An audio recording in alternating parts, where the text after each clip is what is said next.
तो let's start with the revision of audit of different types of entities. जो आज हमने डिफरेंट टाइप्स की एंटिटीज करी, उनका फटाफट एक बार बढ़िया वाला रिवीजन कर लेते हैं।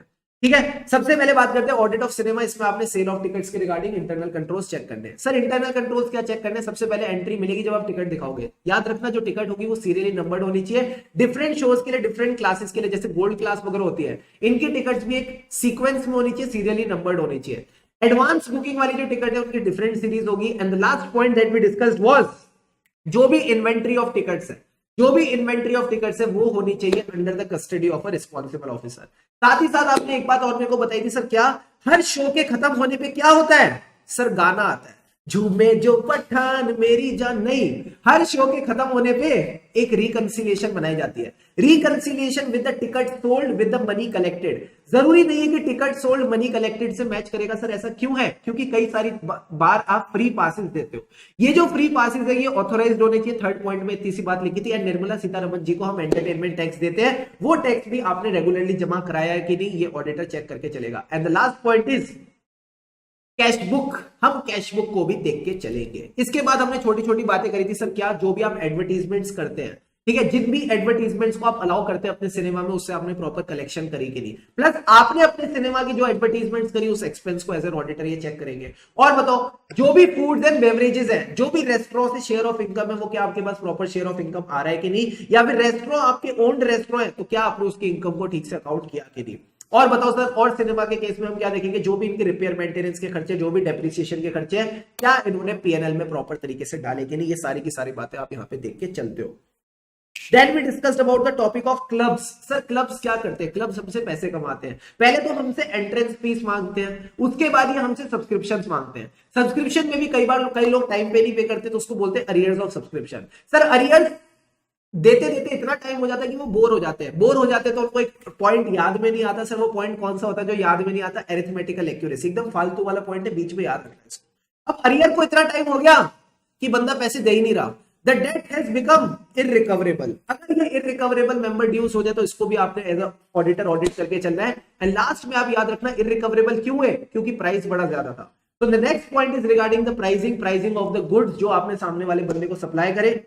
प्लस इसके बाद आप बात करते हो परचेजेस की, इन्वेंट्रीज की, और इन्वेस्टमेंट्स के स्क्रिप्ट्स की। तो इन पॉइंट्स को एक बार फटाफट एक बार अच्छे से देख के आपने चलना है। इसके बाद हमने डिस्कस किया ब्रेक के बाद हम आए और हमने स्टार्ट किया फॉर्म के साथ। फॉर्म में सबसे पहले तो हमने सीखा कि फॉर्म का ऑडिट होता कैसे। तो सबसे पहले मिलता है लोआ। लोआ का मतलब है आपका लेटर ऑफ अपॉइंटमेंट, जिसमें आपको पता चलेगा आपका नेचर क्या है, स्कोप क्या है, ऑब्जेक्टिव क्या है, प्लस आपके स्कोप पे कोई लिमिटेशन तो नहीं लगाई जा रही, ठीक है। फिर आप फर्म के डॉक्यूमेंट्स देखोगे, जिसमें आप मिनट्स बुक देखते हो regarding the decisions taken by the partner. क्या इन्होंने अगर कोई लोन लिया तो वो ऑथोराइज था, इन्होंने अगर कोई कैपिटल एक्सपेंडिचर किया तो वो ऑथोराइज था, ये सारी बातें आप देखते हो। साथ ही साथ इन पार्टनर्स के बीच में जो एग्रीमेंट है उसको आप कंसीडर करते हो to see the business that they can carry on. इसी के बाद आप देखते हो सर बुक्स ऑफ अकाउंट्स यानी आप बेसिक्स पे आ जाते हो, आप बुक्स ऑफ अकाउंट्स को वाउच करेंगे, वेरीफाई करेंगे।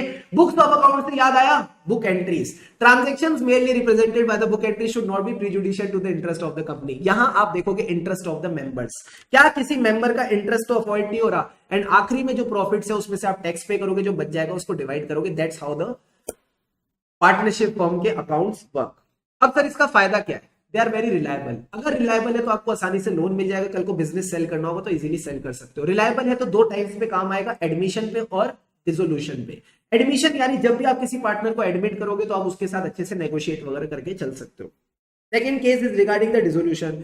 तो किसी पार्टनर का रिटायरमेंट होगा, किसी पार्टनर की डेथ होगी, तो उस टाइम पे जब आपको उसका शेयर देना होता है तो ऑडिटेड अकाउंट्स काम आते हैं।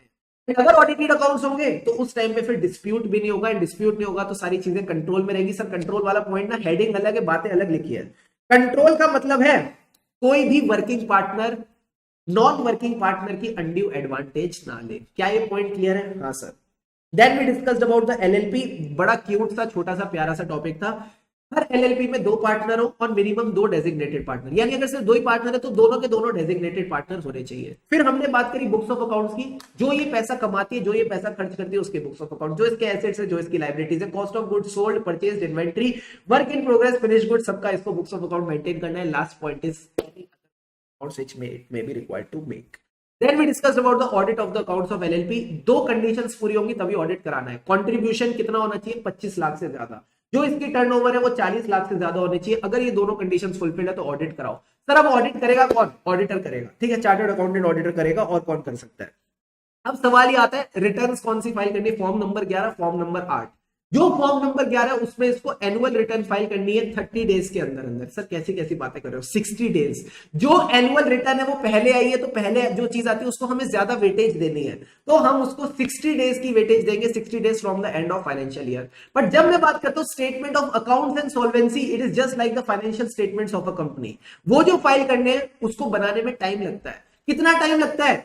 30 डेज। एंड ये 30 डेज कहां से शुरू होंगे? 6 मंथ्स के बाद। सो 6 मंथ्स जब खत्म होंगे from the end of financial year, उसके बाद जब 30 डेज खत्म होंगे उसके उस टाइम लिमिट तक आपने फॉर्म नंबर 8 में स्टेटमेंट ऑफ सॉल्वेंसी और क्या है नाम, statement of accounts and solvency बनाना है। अब एक बात बताओ, अपॉइंटमेंट ऑफ ऑडिटर कौन करेगा? डेजिग्नेटेड पार्टनर करेंगे। कब तक कर सकते हैं? अगर ये पहला फाइनेंशियल ईयर है तो इसके खत्म होने से पहले पहले, अगर ये उसके बाद वाला कोई फाइनेंशियल ईयर है तो at least 30 days prior to the end of financial year. Casual vacancy भी डेजिग्नेटेड पार्टनर फुलफिल करेंगे, और अगर डेजिग्नेटेड पार्टनर नहीं करते तो क्या पार्टनर्स कर सकते हैं? कर सकते हैं। अब जब मैं बात करता हूं ऑडिट की, तो सेम फर्म वाले केस है। सबसे पहले तो आप देखोगे अपना letter of appointment, that is your engagement letter. Then आप इनकी मिनट्स बुक देख के चलते हो, फिर आप इनका एग्रीमेंट देखते हो, एंड आखिरी में रिपोर्ट करते हो कि क्या आप इनकी जो बुक्स ऑफ अकाउंट्स है वो करेक्ट है, वो ट्रू एंड फेयर व्यू दे रहे हैं, ठीक है, correct and reliable. True and fair view नहीं है, correct and reliable. Second case, क्या आपको इन्फॉर्मेशन एंड एक्सप्लेनेशन मिली जो आपको चाहिए थी, एंड अगर नहीं मिली, whether there was any limitation on your scope. That's all about it, ठीक है। So I hope you enjoyed the today's session. आपको एकदम मजा आ गया आज के सेशन को करके। इसी तरह बस खुशी खुशी मल्ला आगे पढ़ते रहो, एंड खुशी से पढ़ेंगे तभी हम आगे बढ़ेंगे। Have an awesome day ahead. हमें रही ऑडिट के, फिर मिलेंगे चलते चलते।